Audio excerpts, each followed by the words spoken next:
One thing I love about The Sims is the unlimited creativity. It's freedom, storytelling, identity. It's watching people build entire lives out of pixels and imagination, where you can tell any story, be it queer, chosen families, unconventional lives, messy lives, joyful lives. Creativity isn't just allowed, it's the whole point. I've spent years in this world. I've built characters that reflect who I am and who I wish to be. And that's why I'm making this video, to talk about something that has shaken me more than I expected.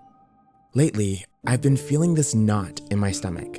And it's not about gameplay bugs, though they run rampant and are glaringly apparent, or pack prices, which at this point feel borderline extortionist, or even EA being, well, EA. Video game maker Electronic Arts announcing a $55 billion deal to go private in what is set to be the largest leveraged buyout deal in Wall Street history. EA, popular franchises, Madden, NFL, The Sims, being acquired for $55 billion. The Saudis are involved, sovereign wealth funds, Yes. affinity partners. That's Kushner, right? Jared Kushner. An end to Electronic Arts' 36-year history as a publicly traded company. It's about something deeper. But before I go any further, I need to rewind for a moment. For a long time, I lived with a secret, one that filled me with shame. But even more than that, fear. Fear I was being cast out, of friendship splintering, of disappointing my family, and worst of all, for my own safety. All because, deep down, I knew something I didn't feel I could say out loud. I was gay. I heard the locker room talk, how people really felt about homos and faggots, and hearing it over and over was enough to make me hate myself. But with time and love, I started to see myself more clearly. Who I am isn't something to hide from, it's something to cherish. And when I came out, my life changed, not just because I could finally breathe freely, but because it showed me the power of love and acceptance. For me, human rights are more than a slogan. They're not a trend. They're non-negotiable. I believe people should be able to live openly, safely, and without fear. And because of my own experience, that belief isn't just theoretical. It's my life. And I hope something many of us share. So when headlines started circulating about new ownership and investment tied to EA, I paused. Not because I wanted to be dramatic, but because I needed to understand. And what I came to realize is my beliefs and the values tied to those investing in EA don't align. Saudi Arabia has a documented history of human rights violations, criminalization of LGBTQ+ identities, and restrictions on free expression. These aren't opinions. These are facts reported by human rights organizations and global watchdogs.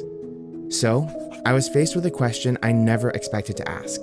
What do I do when something I love is connected, even indirectly, to something I fundamentally oppose? And here's the uncomfortable truth. I don't know. This reminds me of The Good Place, that idea from moral philosophy where modern life is so interconnected that doing the right thing becomes almost impossible. Your phone, your clothes, food, entertainment. Everything is tangled in systems you don't design, but still participate in. There's no clean answer, no perfect moral scorecard, just choices and consequences. I've seen a lot of people say, just stop playing, boycott everything, just separate the art from the company. And I get why those responses exist. They're simple, but real life isn't simple. Because The Sims isn't just a product to me. It's my creative outlet, my storytelling platform, my community. Walking away isn't a switch you flip, it's something you wrestle with. So what do I know? Well, I know this. As of now, I have no interest in purchasing new expansions, stuff packs, or kits. And I won't be promoting new Sims 4 products. That's the line I'm drawing for myself. Not because I'm perfect, or because I have all the answers, but because I need my actions to reflect my values as best I can. And going forward, any Sims videos I make will actively reflect in what I believe in. I want stories I share to feature characters who exist freely and unapologetically. If I'm going to use this platform, this game, I'm going to make sure it's saying something that matters. Does that solve the bigger problem? No. Does it fix the system? No. And I'm not going to pretend it does. What does the future look like for me on this channel? Honestly, I don't know. That uncertainty is uncomfortable, but pretending it doesn't exist would be even worse. All I know is that this situation has bothered me deeply, enough to stop, enough to reflect, enough to talk to you about it openly instead of quietly ignoring it. If you're feeling conflicted too, you're not alone. There isn't a simple right answer here. Just people trying to live with integrity in a complicated world.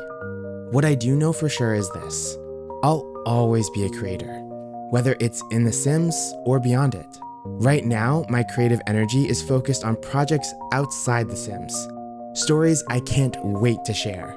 That doesn't mean I'll never return.